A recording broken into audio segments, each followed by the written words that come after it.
Olá, bom dia! Hoje é o dia da nossa aula e nós estaremos estudando a lição 6, que se chama A Vida Piedosa, na página 39 dessa revista, que é Cristianismo, Doutrina e Prática, número 5. Então, a primeira coisa que nós vamos entender é esse título. Diz assim, a vida piedosa. Esse termo, piedade, na Bíblia, nas cartas de Paulo, ele tem horas que ele muda de significado, de compreensão do texto. E é isso que nós vamos ver. Quando Paulo usava esse termo, vida piedosa, o que é que ele estava se referindo? Porque hoje em dia muitas pessoas acham que tenha piedade de mim, tenha compaixão de mim. E o significado na língua portuguesa também compreende esse significado. Mas na Bíblia, quando foi escrito com essa intenção, a palavra piedade, ela vai alternando nas cartas de Paulo. Então, a primeira coisa que nós vamos nos lembrar é a vida piedosa, é aquela vida de relacionamento com Deus, de intimidade com Deus. Então, de modo geral, é esse o significado que Paulo vai dar. E essa vida de relacionamento com Deus, de integridade com Deus, de moralmente aceita por Deus, nos padrões de Deus, é uma vida de devoção, é uma vida de relacionamento com Deus. Então, quando a gente diz isso, intimidade com Deus, relacionamento com Deus, também se entende nesse termo vida piedosa. Então, do Filho de Deus e aquele homem, aquela mulher que se converte e que tem um relacionamento profundo com Deus através do nome exclusivo de Jesus, esta pessoa tem uma vida piedosa, se a sua vida mantém as características da vida de Jesus, quando na terra mostrou que é o padrão de uma vida piedosa. E Paulo diz que ele é imitador de Cristo e que sejamos também imitadores de Cristo. Então ele deseja isso nas suas cartas, nas cartas pastorais a Tito e a Timóteo, ele deseja uma vida piedosa, né? Que o Filho de Deus tenha essa vida piedosa. Mas o que é uma vida piedosa? O que é uma vida de relacionamento com Deus, de devoção com Deus, cumprindo a vontade de Deus? E isso está escrito lá no começo, quando Deus mesmo, quando chama o seu povo e faz com ele uma aliança, ele diz o que ele deseja. Moisés trouxe essa lei escrita para o povo fez uma aliança com Deus, o povo de Deus. Então, esse povo que faz esse pacto com Deus é o povo que recebe a orientação dos padrões da vida com Deus. Então, eu quero ler com você lá em Deuteronômio 4. No verso 5, Moisés diz assim: Vedes aqui, vos tenho ensinado estatutos e juízos, como me mandou o Senhor Deus, para que assim façais no meio da terra a qual ides herdar. Então, eles estavam a caminho de Canaã, era o que eles iriam alcançar por promessa, mas Deus deu o padrão, como chegar, com que tipo de vida, de comportamento, de entendimento, de relacionamento. E ele diz que isso está na forma de estatutos e juízos, ou seja, aquela prescrição que Deus fez, os mandamentos e as ordenanças. Ali também, no verso 9, no capítulo 4 de Deuteronômio, a gente escuta Moisés falando: tão somente guarda-te a ti mesmo e guarda bem a tua alma, que te não esqueças daquelas coisas que os teus olhos têm visto, e se não apartem do teu coração todos os dias da tua vida, e as farás saber aos teus filhos e aos filhos dos teus filhos. Ou seja, alguma coisa muito importante a ser dado, a ser passado, a ser ensinado. Ou seja, tinha que estar vivo, tinha que estar constante. E isso não era apenas uma prática, tinha que estar no interior. Essa é a questão onde nós precisamos chegar. tinha que estar na sinceridade, na alma. Ele diz, guarda bem a tua alma e guarda-te a ti mesmo. Então não bastava conhecer os mandamentos, tinha que cumpri-los e tinha que reter na alma. E inclusive Moisés, quando fala com Josué, quando passa esse comando para Josué, ele diz a ordem, né? A ordem fica explícita para todo o povo, que esse povo medite na lei dia e noite. Inclusive o Josué, Deus reforça isso, diz, anima-te, medita na lei. Então, guardar e conhecer a lei era importante. Mas veja, o sentido não era pura e simplesmente um comportamento. Tinha que guardar na alma, não se esquecer e não apartar do coração todos os dias. É esse o sentido que o povo, ao longo da sua história, entra em cativeiro, sai de cativeiro, como nós já estudamos, por causa do pecado, se arrepende e Deus prossegue com esse povo. Deus não retira a promessa, mas vai acertando a vida desse povo, marcando as marcas de uma vida piedosa. Deus cumpre a promessa, traz Jesus à terra, Jesus cumpre a promessa, dá a liberdade, nos dá a salvação em graça, ressuscita,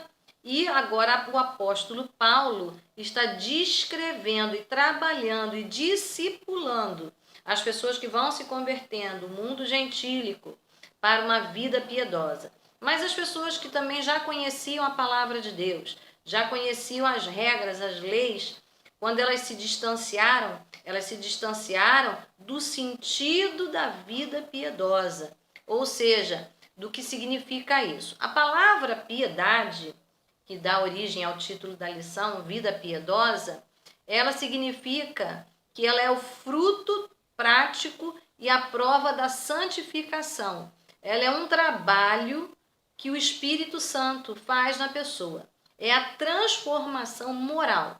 Então, quando você conhece alguém que levava uma vida tão distante de Deus, tão carnal, muitas vezes até zombava de Deus, e essa pessoa tem um encontro com Deus, ela se rende, se arrepende, aceita Cristo como Senhor e Salvador e tem uma vida segundo os padrões de Jesus, ela está tendo uma vida piedosa, uma vida que tem a marca de Deus e o fruto e o comportamento, as atitudes que vêm do interior, como as atitudes de Jesus. É isso que a lição basicamente vai nos mostrar isso.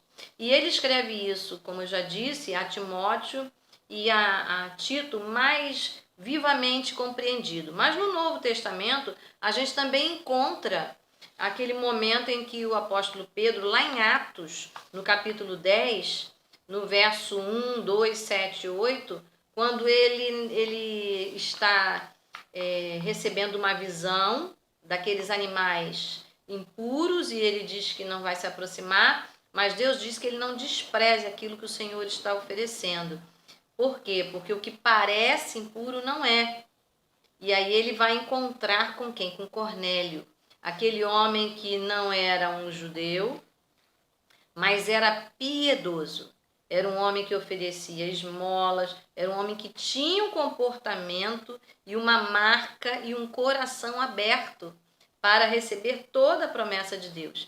E aí agora era necessário que Pedro falasse com ele da pessoa de Jesus, que ele recebesse o batismo do Espírito Santo. Era necessário que todas as coisas, as marcas e o fruto aparecesse na vida de Cornélio. Mas como é que Deus denomina este homem? Vamos ler na página 39, Atos, a passagem que eu citei, Atos 10. Diz assim: morava em Cesareia um homem de nome Cornélio, centurião da corte, chamado italiana, piedoso e temente a Deus com toda a sua casa, e fazia muitas esmolas ao povo, e de contínuo orava a Deus. Então não é apenas uma prática de compaixão, mas um relacionamento com Deus que evidentemente vai ter essa marca, esse fruto natural da compaixão. É esse o texto que a gente vê também descrito lá no Novo Testamento. Ele aparece mais de 40 vezes lá no Novo Testamento. Então, ele retrata um assunto importante a ser colocado. Porque a vida do Filho de Deus, ela precisa ter um estilo de vida como Jesus ensinou. Isso é chamado de vida cristã. Vida cristã autêntica, uma vida que faz a vontade de Deus, então uma vida piedosa.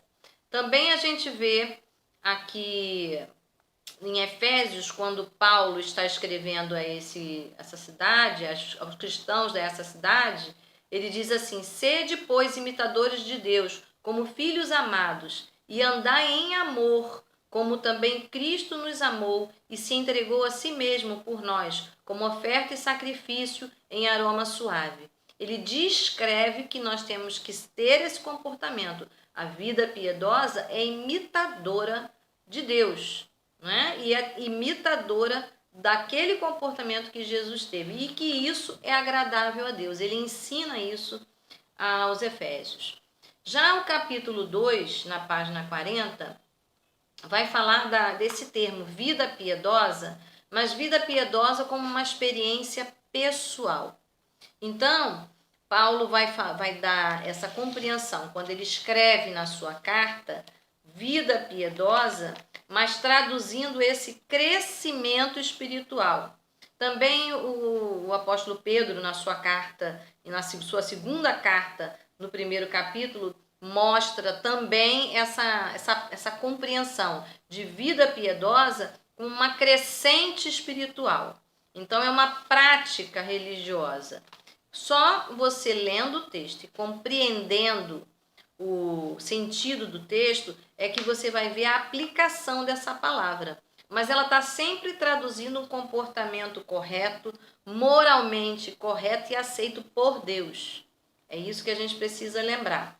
Então, o primeiro sentido, que é o sentido dessa palavra, a palavra Eusébia. Interessante, né? Ela significa isso, piedade, que é a marca do discípulo de Deus, da vida com Deus. Então, nós vamos ver Então, ele está usando esse termo, o termo piedade, como um exercício de valor, como uma prática. Na carta de Pedro, quando usa esse termo, ele dá inclusive a impressão de um degrau, de coisas que a gente precisa ter, né, e que elas são uma crescente. Ele diz assim na segunda carta de Pedro 1, verso 5 a 8. Por isso mesmo, façam todo o possível para juntar a bondade, a fé que vocês têm. A bondade junte-se ao conhecimento, e o conhecimento ao domínio próprio. O domínio próprio junte-se à perseverança, e a perseverança à devoção com Deus, ou à piedade. Essa piedade junte-se à amizade cristã, e a amizade cristã, que é a fraternidade, junte-se ao amor. Veja que ele fala de coisas que precisam estar associadas. O domínio próprio, esse comportamento aceitado por Deus, né, de não pecar, de buscar se separar do pecado, mas de agradar a Deus e fazer a vontade de Deus, tem que estar associado a várias coisas. A bondade, a perseverança, a devoção, que é a piedade, a amizade com Deus, a fraternidade, o amor. Então, é importante lembrar que essas coisas configuram a marca da vida cristã, a marca da autenticidade. Uma vez que crê no Senhor Jesus como Salvador e confessa, a vida tem que ser coerente. Então, a vida tem que mostrar princípios cristãos. Então, quando eu tenho uma vida piedosa, eu tenho uma vida guiada pelos princípios cristãos. E esses são os princípios que o apóstolo Pedro também vai nessa direção, quando usa essa palavra piedade.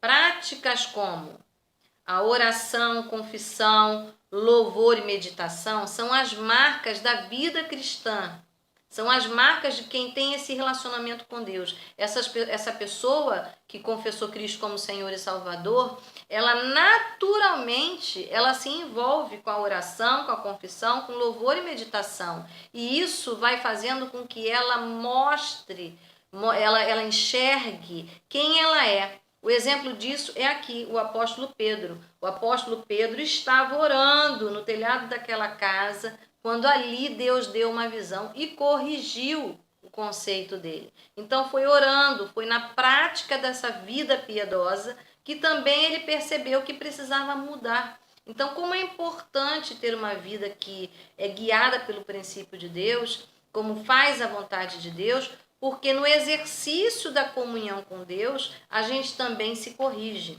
Então, o apóstolo Paulo, quando fala de tenha uma vida piedosa, ele também está falando de uma prática de vida piedosa, ou seja, de oração, confissão, louvor, de meditação. Agora, já na página 41 da revista, nós vamos ver o terceiro ponto. O terceiro ponto diz: vida piedosa como prática religiosa. Então, algumas vezes, quando o apóstolo Paulo se refere à vida piedosa, ele está falando de prática de vida religiosa. Então, nós vamos ver aqui no 1 Timóteo 2, no verso 1 e 2, diz assim: antes de tudo, pois, exorto que se use a prática de súplicas, orações, intercessões, ações de graça em favor de todos os homens, em favor dos reis e de todos os que se acham investidos de autoridade, para que vivamos vida tranquila, mansa e toda piedade e respeito. A gente sabe que uma vez que nós estamos buscando ao Senhor, dificuldades naturais acontecem, não é? O mundo espiritual também reage, tentando obstáculos na nossa vida, mas o poder de Deus e a graça, ela sempre vence. E ao buscar o Senhor, nós precisamos orar pelo lugar onde nós estamos. Também Jeremias disse a mesma coisa, né? Que nós devemos orar pela cidade onde nós estamos para ter paz. Paulo vai dizer também nesse mesmo sentido, que nós devemos dar ações de graças, orar por autoridades, ser investidos do poder de Deus, com súplicas e orações e ações de graças. Isso também a gente realiza não só na nossa casa, no nosso quarto, na nossa intimidade. A gente faz em conjunto, quando a gente congrega, quando a gente se reúne, quando a gente ora um pelo outro, intercede um pelo outro, quando a gente vai exercitar o dom da misericórdia com as pessoas, mas também o da comunhão, o da congregação, da reunião da congregação, que é chamada de assembleia, né? Quando nós nos reunimos. E Deus se agrada desse culto público, desse encontro, mas a prática dessa devoção, dessa ida regular, desse ajuntamento como povo de Deus, desse encontro da Igreja de Cristo, porque quando estamos juntos, somos Igreja de Cristo.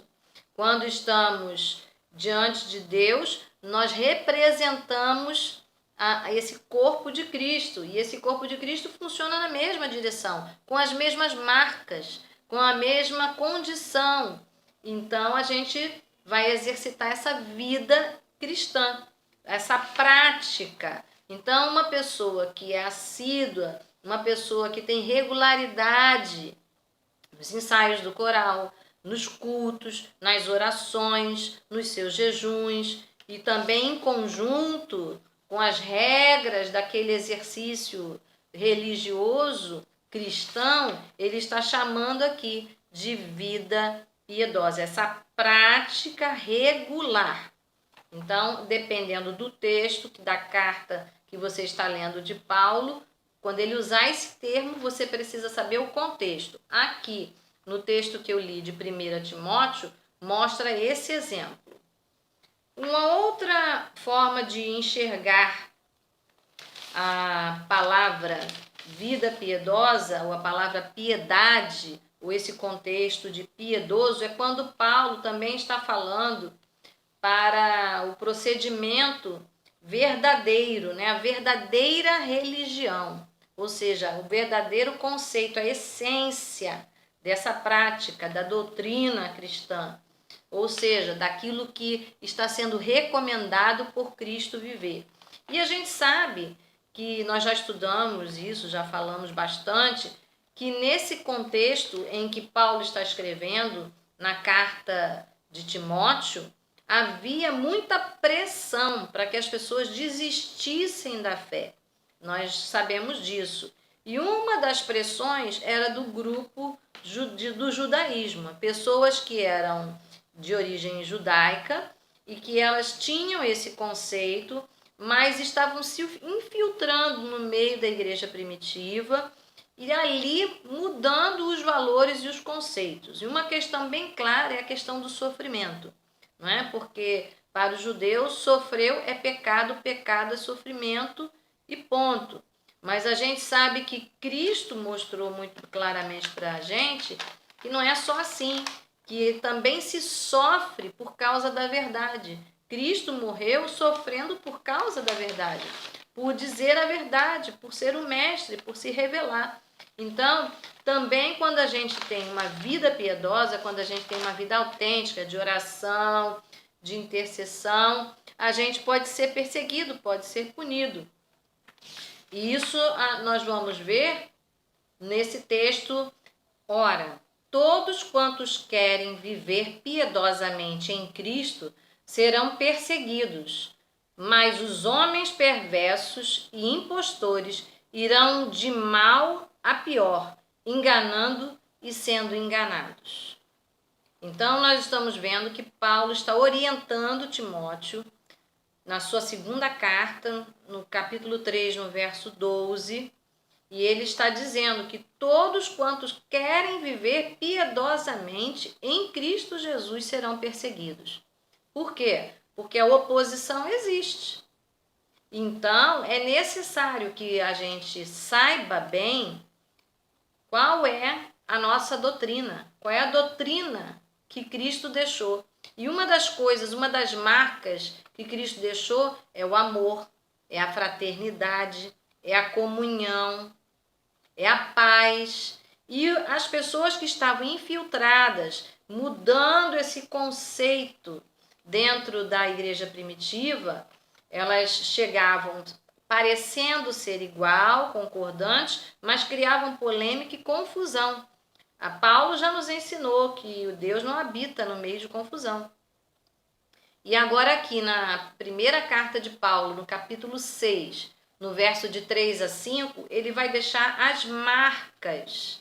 Ele vai mostrar como é que a falsa religiosidade se evidencia. Ele diz assim: se alguém ensina alguma doutrina diferente e não concorda com as verdadeiras palavras do Senhor Jesus e com os ensinamentos da nossa religião, ou seja, da vida piedosa, essa pessoa está cheia de orgulho e não sabe nada.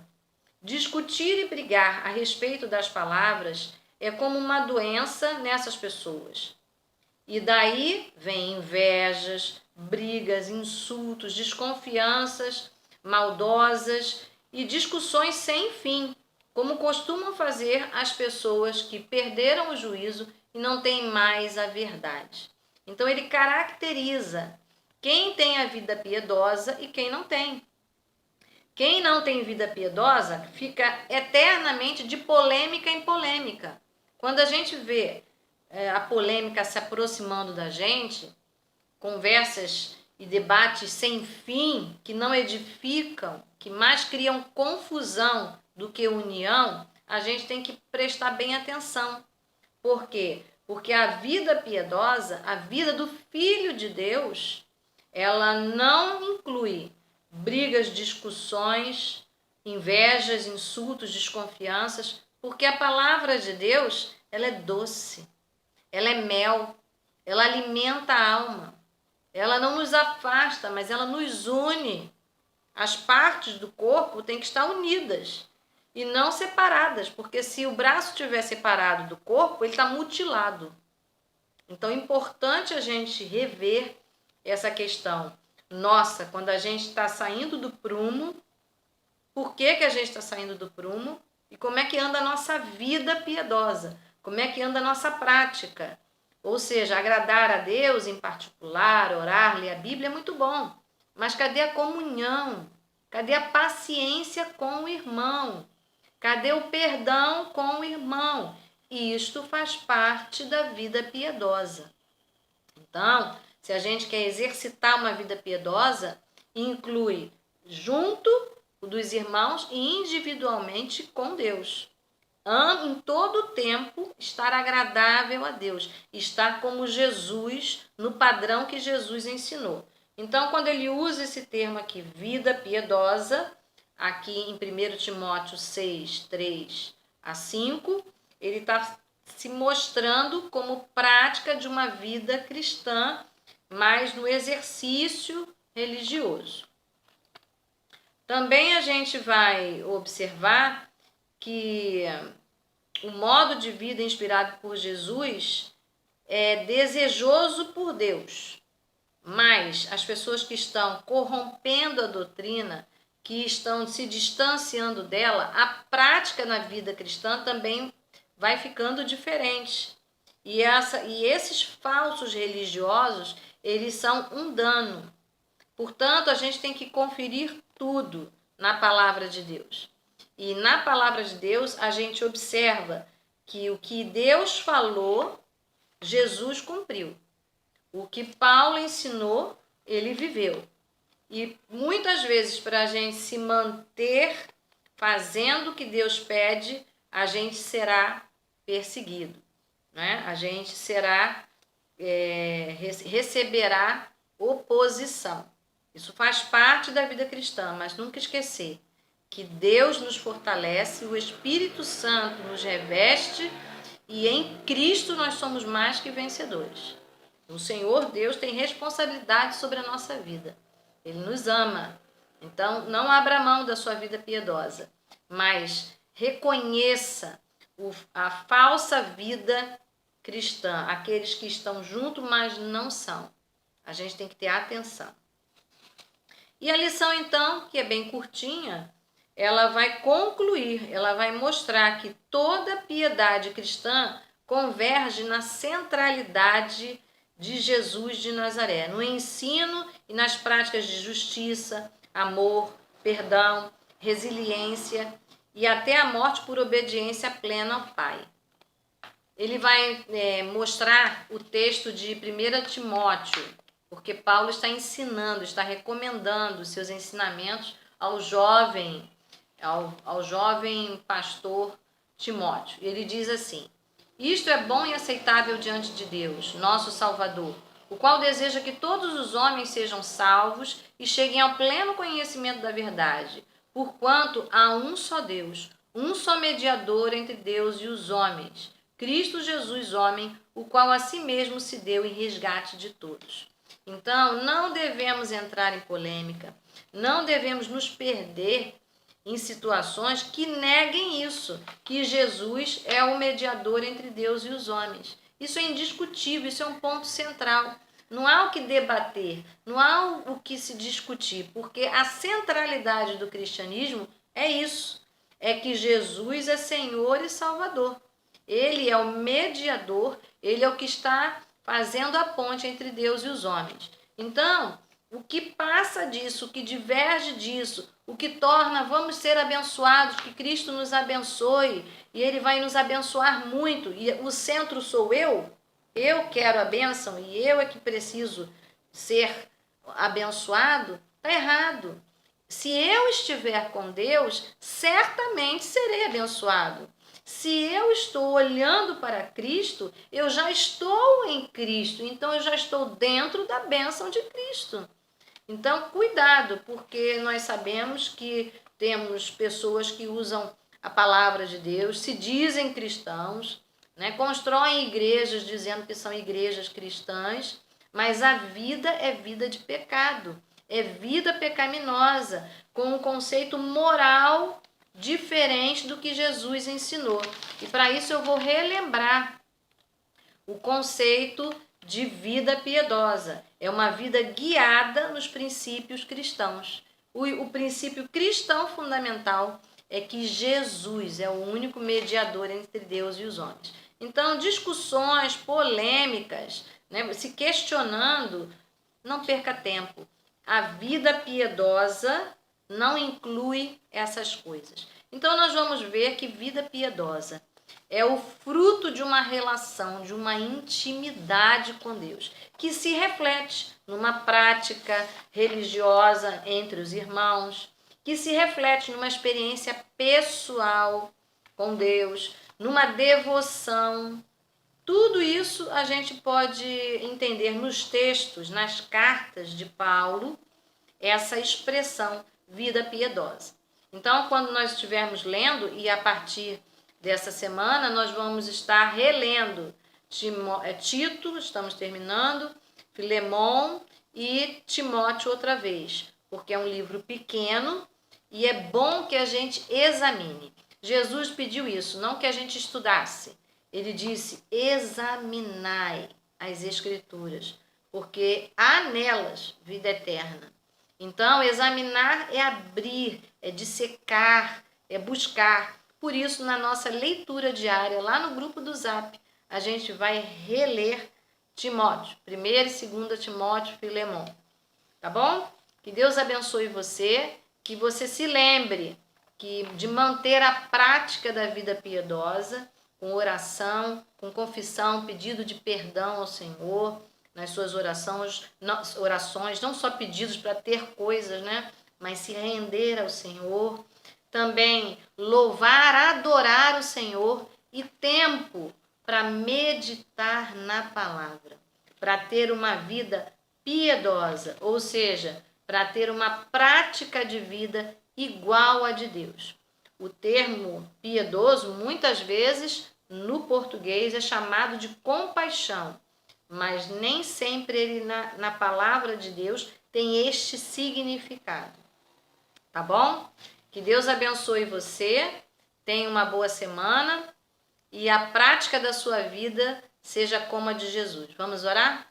Deus, nós queremos te agradecer porque tu nos ensinas a ler a tua palavra, a compreender. E eu quero te pedir, Senhor, que esta turma que está relendo Timóteo e as cartas de Paulo, nós queremos te pedir que os olhos dessa turma estejam, Senhor, com discernimento, a mente aberta, discernindo bem as palavras, o significado, o contexto, mas mais do que isso, praticando cada significado com a ajuda do Espírito Santo. Nós não temos a menor condição de cumprir tarefas, mas nós queremos estar na essência das tarefas e naturalmente cumpri-las. Assim nós te pedimos, com o perdão do nosso pecado, em nome de Jesus, escondidos, Senhor, no nome de Jesus, nós te pedimos isso e te agradecemos. Amém. Amém? Que Deus abençoe. Boa semana para você. Boa leitura. Até a próxima, se Deus quiser.